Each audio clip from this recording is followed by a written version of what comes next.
Hello, everybody out there in Rumble, X, and YouTube land. Welcome back to Diego Knows. I, of course, am Diego, and today we're going to talk some more about Eat, Pray, Love. Okay, this piece of crap movie, but you like it, so I got to break it down for you. Okay, I'm going to give you the truth. Straight up, babe, with no lube. No lube here. Okay, the real question you got to ask yourself is, can you handle it? Can you handle the truth? Because I don't think you can. In fact, I know you can't. You can't handle the truth. That's why you're not going to watch this video. You don't want to know what a real guy thinks about these damn movies. You don't. You want to live in your fairy tale world, okay, where your hair doesn't move, okay? You want to live in this world where everything just happens the way you think it's supposed to. If it doesn't, oh my God, men suck. I get it, okay? But unfortunately, that ain't the real world, is it? That ain't the real world, okay? And a lot of you, well, not all of you, but a lot of you women confuse fantasy with the reality, okay? This woman, supposedly this is nonfiction, and it's so stupid that I believe Liz Gilbert when she says that this happened to her, okay? That a lot of you think it's going to happen to you too, okay? Well, let me tell you something. What happens to her in this movie didn't happen to her, okay? There's a lot more stuff that happened to Liz that's not in this movie, okay? And if you knew about it, you might want to rethink your choices in life, okay? I wonder if Liz Gilbert rethinks her choices in life, okay? Because Liz Gilbert is, from what I've read about her, she is a real disgusting piece of crap. She really is, okay? She is a disgusting person, okay? She's a very selfish, narcissistic person who wants your sympathy. She wants your sympathy, and she wants your praise, your adoration, the accolades, okay? Because she thinks that she can be a woman better than you can. And this is her manual on how she did it. Now you got to go do it. Go leave your husband, leave your family, go travel the world, get laid, eat a lot of food. Don't worry, you'll meet your Prince Charming. It'll just happen like it happened to her. Okay, the hell it did. Okay, this woman has screwed up her life so bad. Okay, the things that she got, in exchange for what she had to give up is not worth it. Not worth it, okay? If I was Liz Gilbert, okay, I would be suffering from a loss, okay, from a loss of integrity, okay, and a whole bunch of other things. All right, this woman has lost her self-respect. She's lost her integrity, okay? She's lost her honor, okay? She's lost her competence. Okay, I mean, in a lot of ways, she's lost her empathy too, because Liz Gilbert doesn't really relate to people the way we relate to each other. Okay, she sees everything through her fantasy eyes. Okay, and she expects you, she's trying to teach you how to do that too. The thing about it is what one woman wants, not necessarily what the other woman wants, okay? And if you want to, just be the kind of person that, just goes around, has lots of sex, is a boss bitch, no kids, no desire to have kids, just wants to eat food, travel the world, have lots of sex, and then write about it, about how her life is better than yours. Okay, that's a very unfulfilling life. Okay, I mean, what do you got to show at the end of it? Okay, I've made other videos already. I already talked about this a lot, about how shallow and superficial she is. Okay, and this movie is just an example of that. Okay, of how, the things that are important to us in life aren't important to her. The things that come and go in life, that's what's important to her. Okay, that's the stuff she doesn't want to let go of. Okay, the problem is that if you want to stay a 22-year-old, if you keep thinking of yourself as a 22-year-old or something, an immature young woman, even if you think that, okay, the rest of the world doesn't. The rest of the world is going to see you for what you really are. Okay, and you're going to age whether you think like a 22-year-old or not. Okay, so you standing still in life, partying like you're in your early 20s again, okay, the world is going to grow up around you. And they're going to look down on you. Okay, and that's kind of like what I think has happened to her. Okay, I don't know, is she a bestseller anymore? I mean, I'm sure there's some women out there that are just as miserable as she is that are buying her books. Okay, but when was the last time a Liz Gilbert movie came out? I mean, this movie is 16 years old. Okay, did she make another movie that I don't know about? I don't know. Was it a bestseller? I mean, Julia Roberts like demographic, her core audience was middle-aged white women, straight white women. Okay? Do they really want to read about a woman who was like them that turned into a lesbian? I mean, is that really like what they want? Is that a fantasy that most women have? They want to wait till they're in their 40s and then just go gay? Marry a chick? Really? Is that what most women want? Because if that is, if there's a lot of women out there like that, I'm sure they bought up that book like crazy when she wrote that one. Okay, but I don't think they did. I don't think they did. No, it'd be like me if I was reading a whole bunch of books from some author, who wrote military novels that were really good bestsellers, and all of a sudden he decides, hey, my next novel is going to be my true story of how I fell in love with a dude. And like, no, that's going to turn people out. Like, what? I ain't reading this shit no more. Are you crazy? I don't want to read about that. Like, how did you go from The Executioner? How did you go from Richard Stark, okay, and those movies, okay, those Parker novels, right? How'd you go from that to freaking Brokeback Mountain? Okay, it ain't gonna happen. You ain't gonna retain that audience. You see what I mean? And so, what does Liz Gilbert have to offer us after this movie? Nothing. She's got nothing to offer us. She's going to write a book to explain how she's such a shallow bitch. And who wants to read that? Who cares?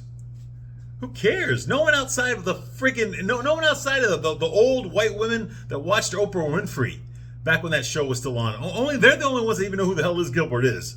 Okay? And that's the honest to God truth. Okay? You ask any 22-year-old woman today, she don't know who the hell Liz Gilbert is. She didn't read that shit. Okay? Her mom saw that movie. She didn't see it. And she could care less. See what I'm talking about? These things don't last forever. It's very dated. It's a very dated movie. And I'm not just talking about the scenery and the clothes, okay? I'm talking about the archetypes here. The value system of these characters. It's dated. It's like, what the hell is this? Who wants to be with this woman? We're about to get into the part here where she goes to Bali and she meets the Latino guy played by Javier Bardem. And I'm telling you right, and he's the high value man in this movie because that's the one she ends up with. In real life too, she ended up with I think his name was Jose Garcia or Jose Lopez or Jose Luis, whatever the hell his name is. Who gives a shit? But that guy, yeah, he they were only together for they broke up. They divorced in 2016. Okay, they got married in 2009 and they divorced in 2016. And by that time, she'd already had an affair. She'd already been having an affair with a woman, with Raya Elias, a lesbian. Okay, so this guy who's her happily ever after in this movie ended up not being her happily ever after in real life. You see what I mean? So ladies, this is what you got to look forward to. This is it right here, okay? I'm telling you the part right now. Okay? This is what Liz Gilbert has to look forward to. She didn't end up to grow old with this guy. No, she left him. She left him for a fucking bitch.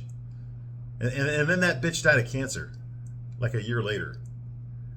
And then she started being with guys again. And now she's all alone. Because you know what? Guys don't want her. Okay? They don't want her. Okay, Liz Gilbert, that's why I'm here to give you a straight man's point of view. Okay, ladies? For those of you ladies that are watching this, okay, let me tell you something, okay? I know in the back of your mind you know this, you just don't want to know it, and you don't want me to tell you, okay? And I know you think if you don't think about it, it's not true, okay? But it is freaking true, okay? A woman who's been with a lot of partners, who screwed a lot of men, okay, is going to have a very difficult time finding a high-value man, okay? Because a high-value man is not going to want to be with you. And that's the honest God truth. If you don't believe me, look at the women that like, look at someone like, say, Mia Khalifa, okay, who was a porn star. Okay, she did porn for like 1 year, became the #1 porn star. Then she quit. Okay, now she's in and out of marriages. Nobody wants to hire her. Well, of course not. She's a whore. Yeah, but I quit doing that like 10 years ago. So what? The internet is forever. Okay, the internet's forever. You're never going to get a job teaching kids. Okay, people are going to recognize you. They're going to know you. Any man that is with you, okay, any man that's with you is going to be ridiculed. Okay? It's not a badge of honor. It's not a badge of honor. No man wants to be with a woman that smoked more meat than Hickory Farms. Okay? Especially if other men around him know that. That's not something to be proud of. That's not the kind of woman you want to show off to your friends. Because they're already going to know who you are. And they're going to know that you're a sucker. That you're a sucker. Okay? You see what I mean?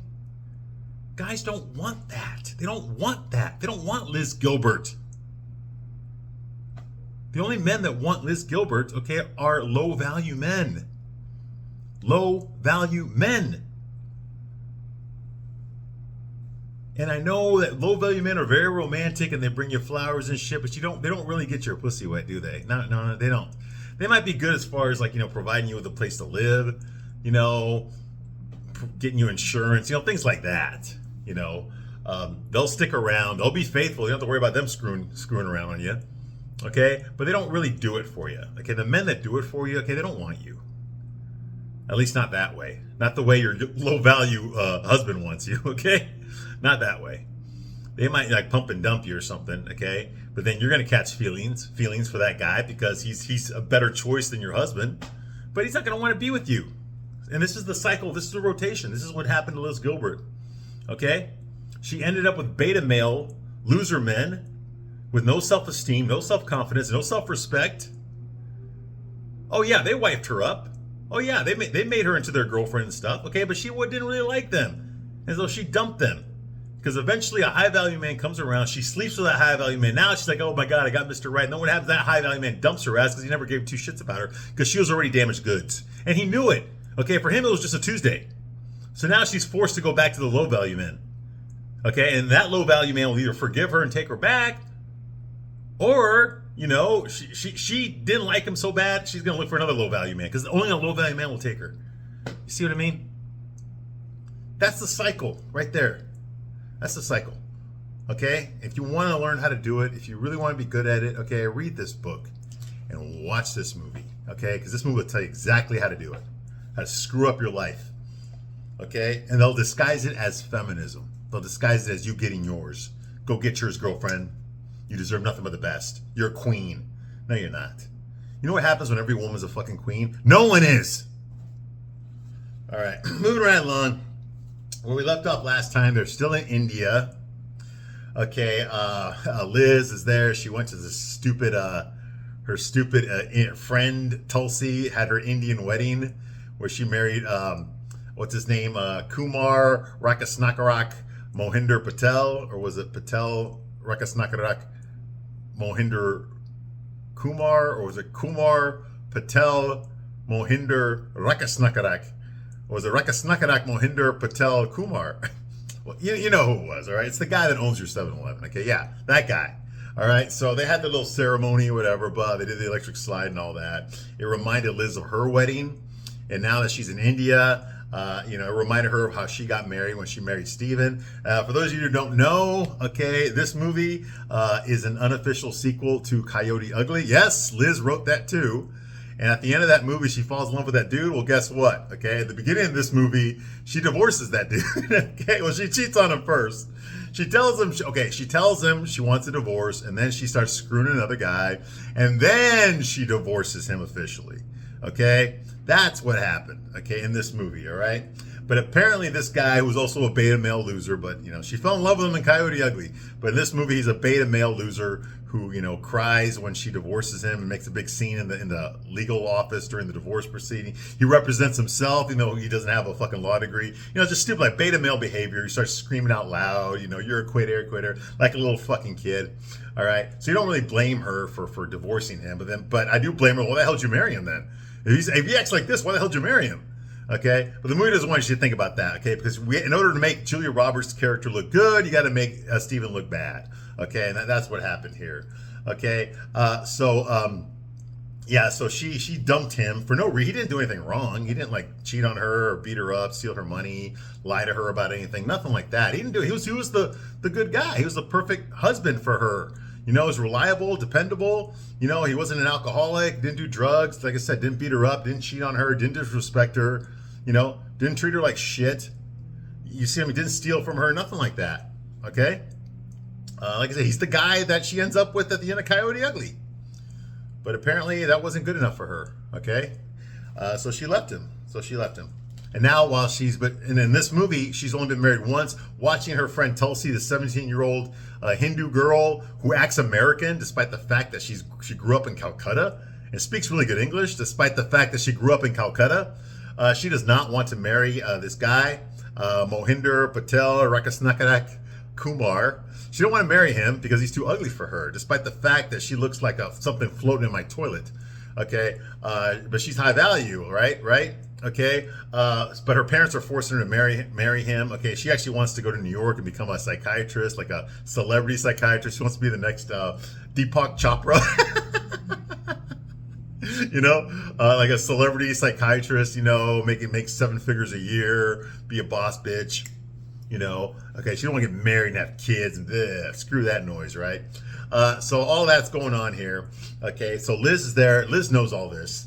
Liz is at the wedding, reminds her of her wedding when her husband, the band, I guess the DJ at the reception, played a disco song and played Celebrate by Kool and the Gang from 1980, and that pissed her off. Okay, because that was the wrong song. But instead of going to the DJ and telling him to fucking change the song, he just decided to dance to it, some disco song, and doing karate kicks and shit, and really just making a fool of himself. And she just went, when she didn't dance with him. No, why? Why would she dance with her beta male husband? Of course not. But she did laugh about it. Okay, and she was thinking about this. She was thinking about her own wedding during this time. Okay.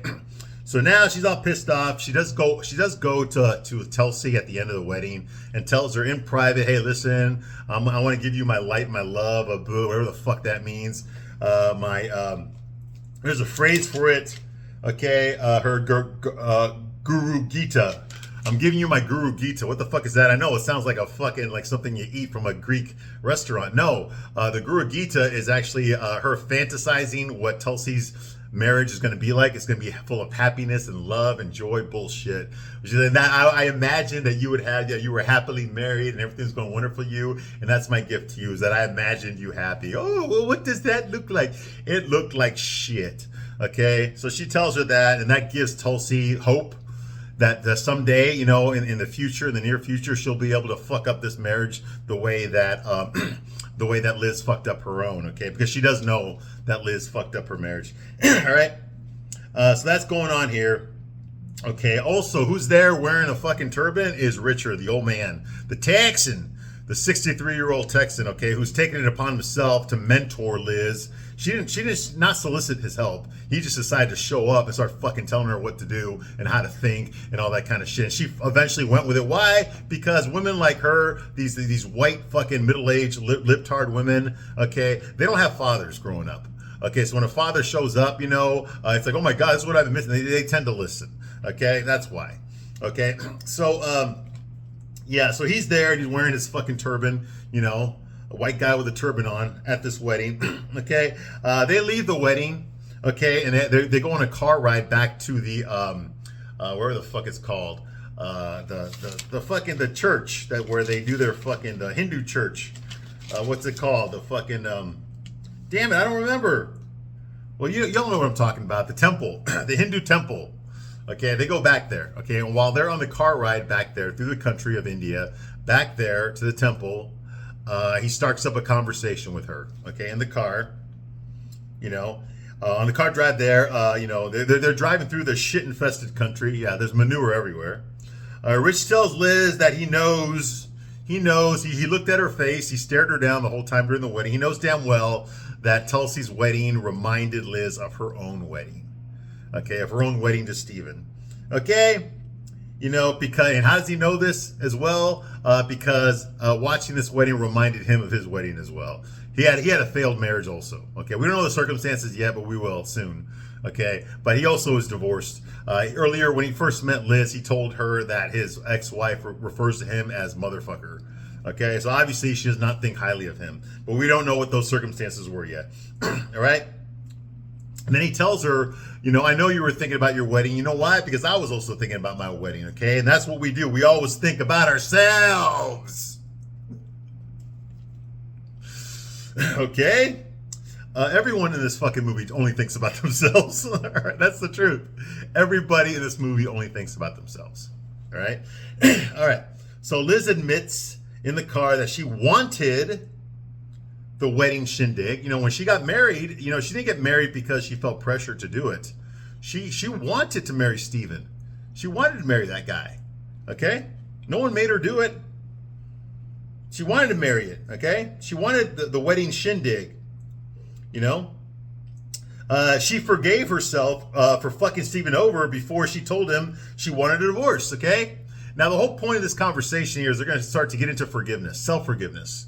Okay? But they don't need to do that already, because if you remember at the beginning of this movie, Liz already forgave herself for fucking over Steven. She already forgave herself. Okay, it was the first thing in fact, she forgave herself before she even told Steven that she wanted to divorce him.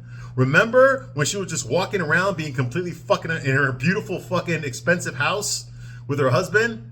Okay? That she wanted? Walking around feeling sorry for herself, how her life fucking sucked, even though there was nothing she could point to that said her life sucked. Her life just sucked for whatever fucking reason. We don't know what it was. And she got on her hands and knees crying to God, oh God, please help me. My life sucks so bad. Even though she's one of the 0.0001%, okay, of the richest people on the planet. She's one of them, but yet her life sucks somehow. Okay, yes, okay, and she fucking asked God to show her the way. Basically, what she wanted God, the Christian God, yes, the Christian God. Okay, she got on her knees. She said she never prayed before in her entire life, but she's doing it now. Okay, and basically, she asked God to show her the way, which is code for she knew damn well that she did not want to stay married to Steven. We saw that in the party earlier in the movie. She just kept rolling her eyes at him. She was embarrassed by him. She didn't give two shits about what was important to him. The fact that, you know, he didn't understand what was important to her just gave her more excuses to want to leave him. Okay? Because both of them need to focus on what's important for her. And if he wasn't doing that part, then she needs to go. Okay, so she basically got on her hands and knees and begged God to fucking, what she really asked for was for God to forgive her preemptively, because she's about to go upstairs to her husband and tell him, break his heart, tell him that she don't want to be married to him anymore. And because she wants to fuck other guys and she wants to do a whole bunch of other things, okay? So she asked for forgiveness before she did it. And that was it. Boom. Next thing you know, she's fucking a goddamn Hindu guy. Now, I don't mean he's Hindu. I mean he's white, okay? But he practices the Hindu religion, okay? So the yogi from Yonkers. So she decides to adopt that religion as well. That's how she ended up here in India, okay? As long as it ain't Christianity, that's a good thing, okay? So that's what she did, okay? She decided to start worshiping Brahma, all right? So yes, okay? So now that she's in India to do her meditation, her prayer, okay? For some reason, they want to talk about, Rich wants to talk about forgiving herself. What the fuck? Like I said, she already forgave herself. Okay, and she has nothing to feel bad about now, because in the divorce, she gave Steven everything in the divorce. She did not take 50% of everything. Okay, she let him have everything out of guilt. Because by this time, she was already screwing another guy and happily in love with this other guy, this guy that was much younger than her. Okay, I mean, she was 42. We don't know how old Liz is in this movie, but Julia Roberts was 42 when she filmed it. And the guy that she's screwing in the movie is 28. Now this 28-year-old was played by a 31-year-old James Franco, but his character is 28. Okay, so she's screwing a guy who's much younger than her. Okay, and supposedly in love with him. But that once the divorce goes through, she's not gonna be in love with him anymore. But right now she's in love with him. That's how she got over Steven so easily. She started fucking another guy. Falling in love with another guy and fucking him makes, you know, a divorce less painful. Okay, and it does. I wish more men would do that. I wish more men would fucking do that instead of crying about it. But they're starting to do that now. So that's one thing. That's something. Okay, but anyway, so yes, so that's kind of where this is going here. Okay. You know, he sees, you know, she forgave herself for fucking Steven over before she told him that she wanted a divorce. Okay? She's just waiting for him to forgive her. That's what she tells Rich. She says, I'm waiting for Steven to forgive me. Okay? Bull fucking shit. Okay? She says she wants to be released. Okay? So now the guilt of breaking her ex-husband's heart. Now she's starting to feel it. Well, the only reason she's feeling it in India is because she's horny. Okay, all she's got to look at is fucking Rich, and he's bald, 63-year-old guy. I mean, you know, it ain't gonna happen. Okay, so he probably can't even get it up. All right. And there's no hot guys there. Okay, so yeah, so she's kind of fucking out of options here. Okay. You know, unless she wants to end up with, you know, Mohinder Patel, Kumar Rakasnakarak's brother or some shit like that. But I don't think she wants to do that. So, yes. So she wants to just like think about her self-pity and think about how guilty she feels at fucking over Steven. Now she feels guilty about fucking over Steven. Because earlier in India, she felt guilty about how she broke up with David, the guy that she fucked Steven over with. Okay, she felt guilty about that, but they had a phone call and he basically told her, hey, you know what, you only want to be with me when things are easy. No, that's not true. I just don't want to be with you when things are hard. That kind of thing. Yeah, it made a lot of sense. Okay, so now she's there, okay, and she says that she's hoping that Steven will forgive her because she feels guilty about fucking him over. Okay, she wants to be released. Okay, and Rich tells her that's a waste of time, Grocery. He doesn't call her Liz. He calls her Groceries. That's her nickname because she's got a lot of baggage. Get it? Yes. Okay. Where did he get his fucking psychology degree? Oh, yeah, he doesn't have one.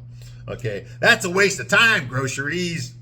You ain't got time to worry about the people that you fucked over. Wow. Absolution comes just like that, You ain't got time to worry about the people that you fucked over. What you did to them and what they think of you doesn't matter. Of course not. Unless you want their forgiveness.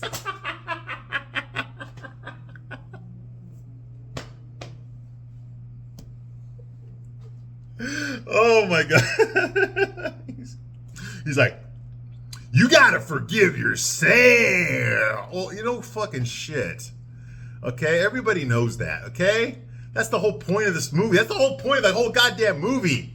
Is when you fuck people over, just forgive yourself and you'll be fine. Something better will come along anyway. You got nothing to worry about. No consequences. That's exactly what this movie is. How to fucking fuck people over and then not feel bad about it. That should be the name of the movie. How you fuck people over and not feel bad about it. That's exactly what this movie is. All right.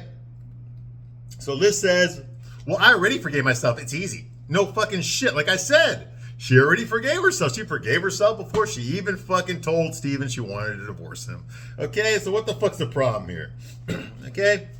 All right, so back at the ashram. Sorry, that's the name of the temple, the Hindu temple where they all are. The ashram.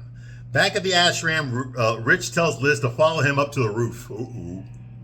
He tells her that he wants to have a private talk with her up there on the roof. Okay, so he sits down all mopey and shit. And she's like, okay, what is it? What does you want to talk to me about? He tells her that he fucked up his entire life. So now we're going to get his backstory from his point of view. Okay, why is he there? Why is he at the ashram? Why did he fucking leave Texas and go to this fucking Hindu temple to fucking meditate and pray and wear turbans and drink fucking sewage-infested soda? Why? Why does that get him off? Well, now we're going to find out. All right? He fucked up his entire life by boozing, drugging, and whoring. The good life. All right? The problem was that he was married with children when he was doing it.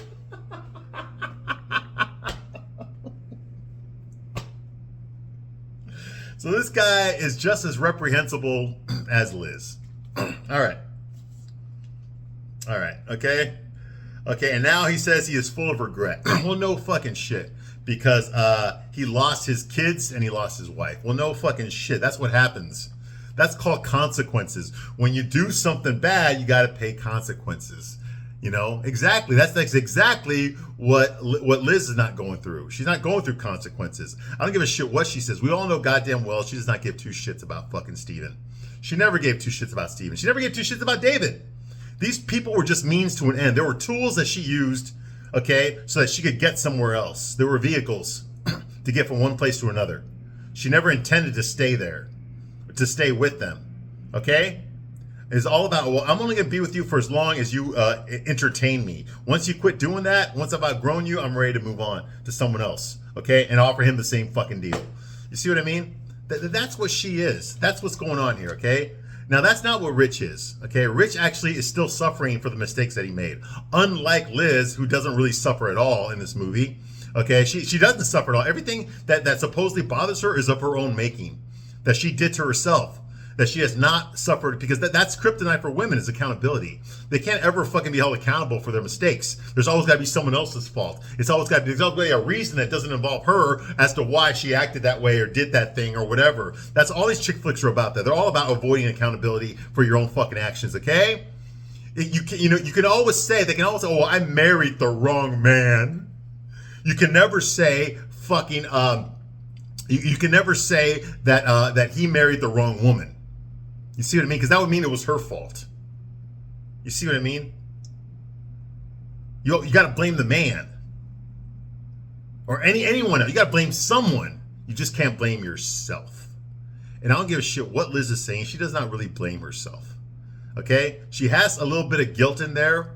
Okay? That's just because no matter how much she tries to let go of Steven, okay? In the back of her mind, she knows deep down inside, she knows that she fucked him over.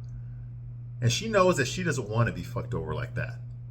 That's her biggest fear. I already talked about that in another video.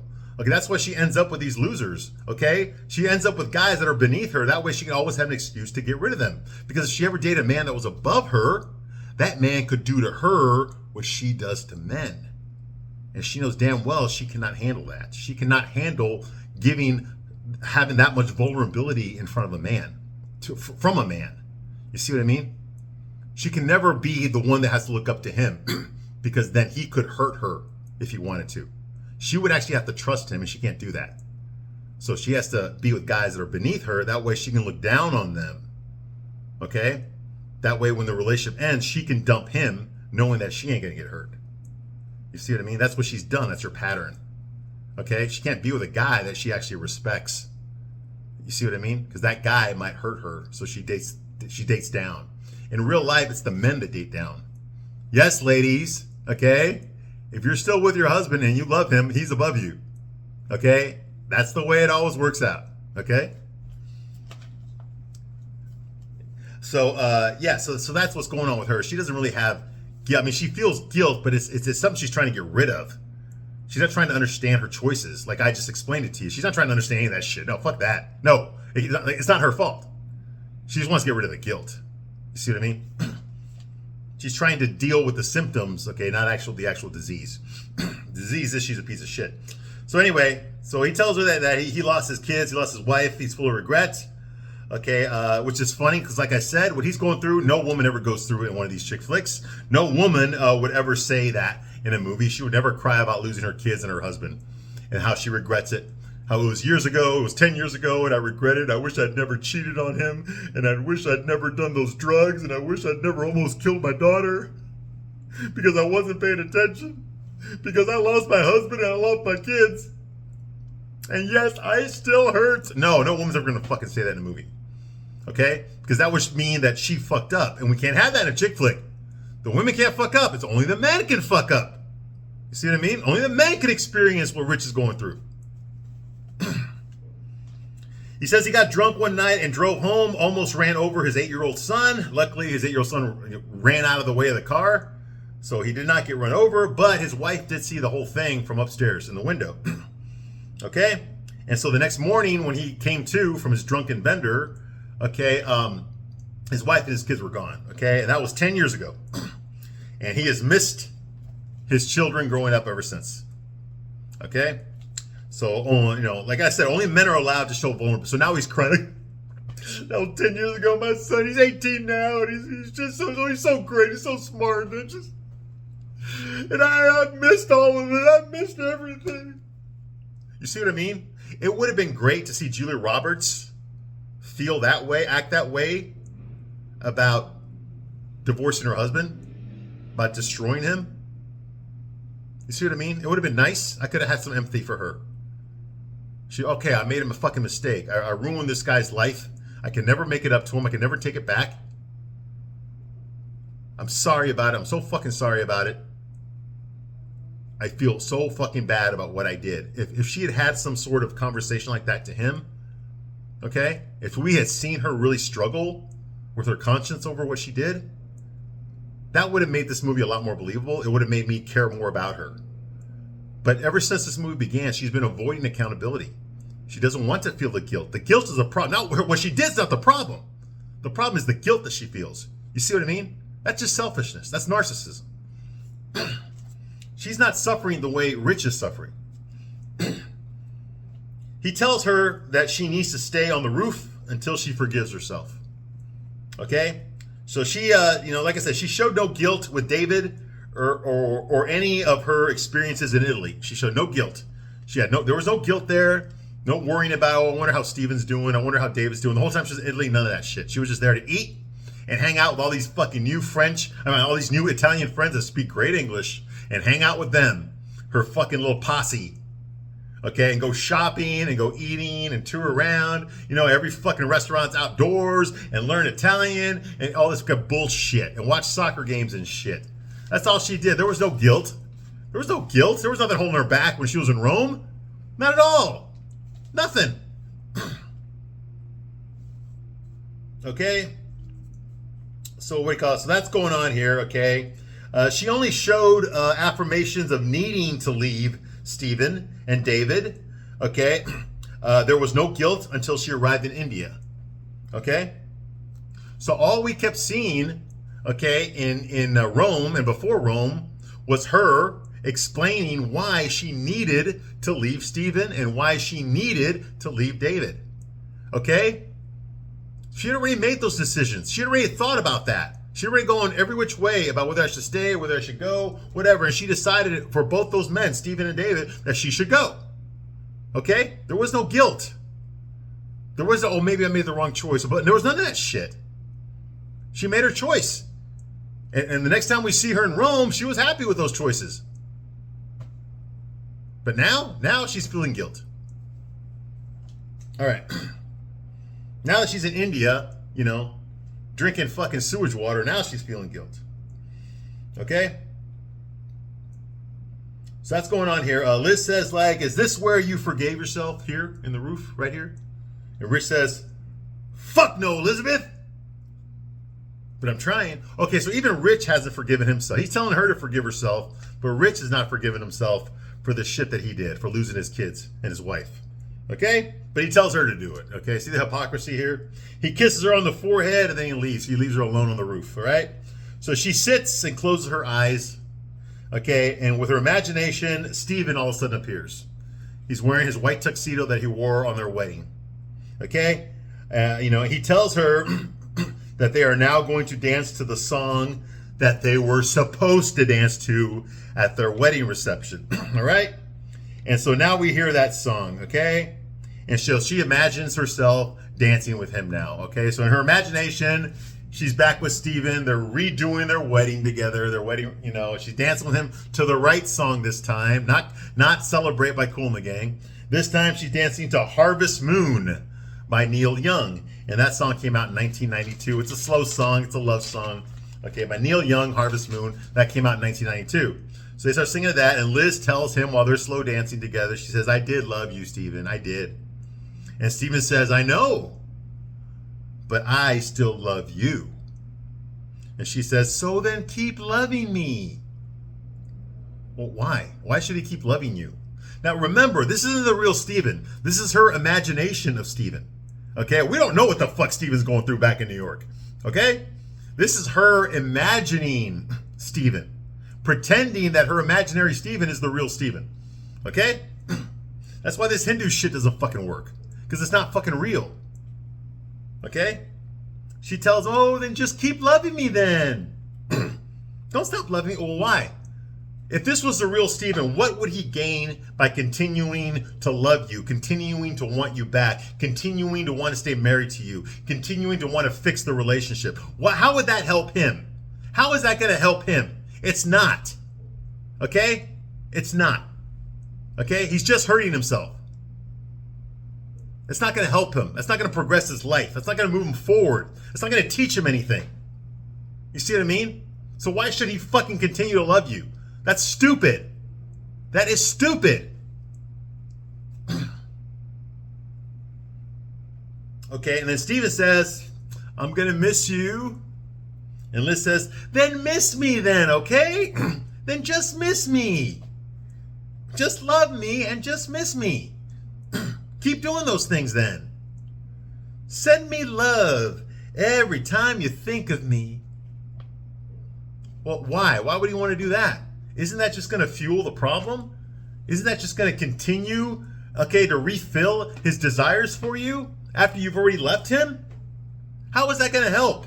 How is he going to move on with his life? If you're telling him to anchor it to the fucking past,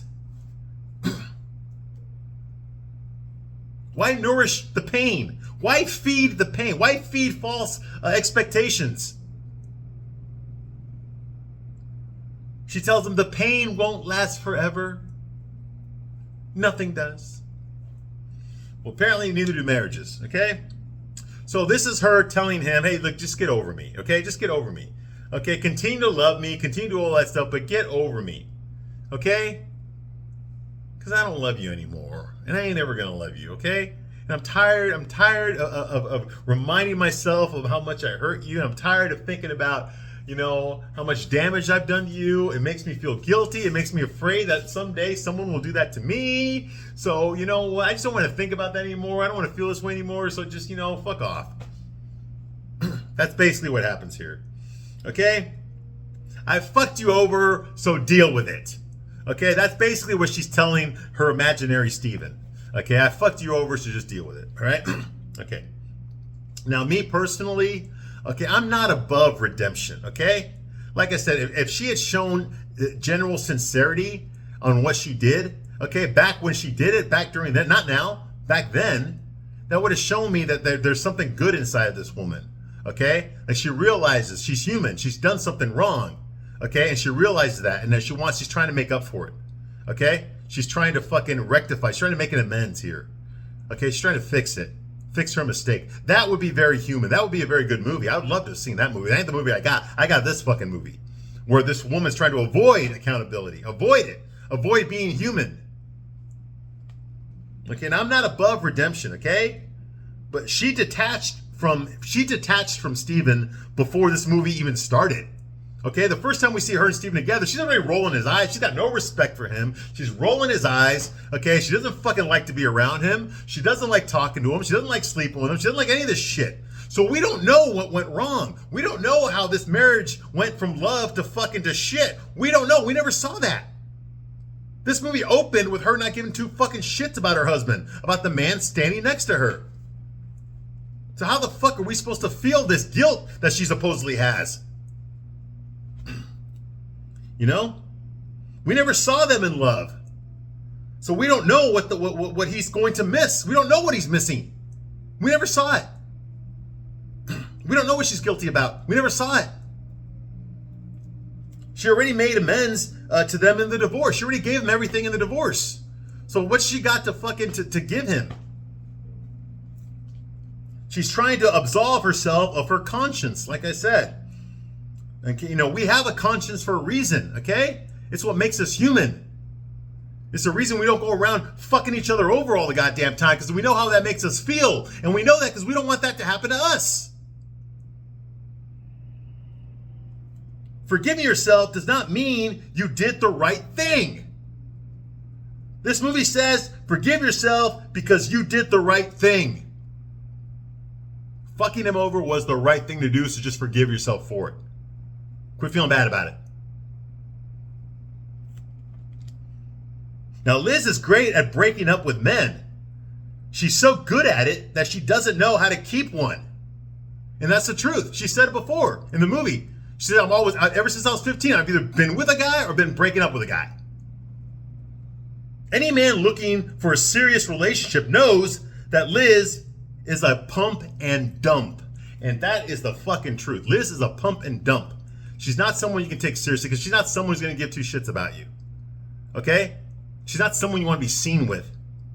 Okay? You can be all lovey-dovey and then one day you're in bed together and during pillow talk and she happens to mention that she fucked like 600 guys. Okay? Or something like that. Okay? Oh, by the way, you know what? You know my best friend Rita? Okay, well, you know, me and her, we fucked her boyfriend like several times last year. Together, all three of us. And you're like, What? You see what I mean? See what happened to you when I said that? Exactly. Exactly. We don't want women like that. Yes, we'll fantasize about women like that, but we ain't gonna fucking marry one. Are you fucking crazy? What if she tells you, oh, by the way, yeah, you know, I fucked two of my brother's friends, you know, after school one day. Yeah, at the same time. What the fuck? You guys rode the train on her? Do you want to be with a woman? You want to marry a woman that men have ridden the train on? Is that what you want for a wife? Because if it is, dude, there's something fucking wrong with you. There's something fucking wrong with you. You see what I mean? That's what I'm talking about. And you're never going to get that in these fucking movies. You're never going to get, I mean, no one's ever going to tell you what I'm telling you right now. Okay, Liz is a straight up pump and dump. She has no respect for herself. She has no respect for anybody else. So why the fuck would anybody want to marry her? How does she become high value? She's not high value. This movie's telling you she's fucking high value. She ain't fucking high value. She's too fucking old. She's fucked too many guys. She's a narcissistic piece of shit. So why the fuck do I give a shit about her finding happiness? She's never gonna find happiness. She's just gonna find the next guy. And the only guys that are gonna put up with her and fall in love with her are limp dick fucking soy boy, closeted homosexual fucking beta males. Which is all this movie has. Alright, that's enough for this video, but I'll be back soon to continue my review of this piece of shit movie. I thank you very much for watching this long, and I will see you soon on the next one. Bye.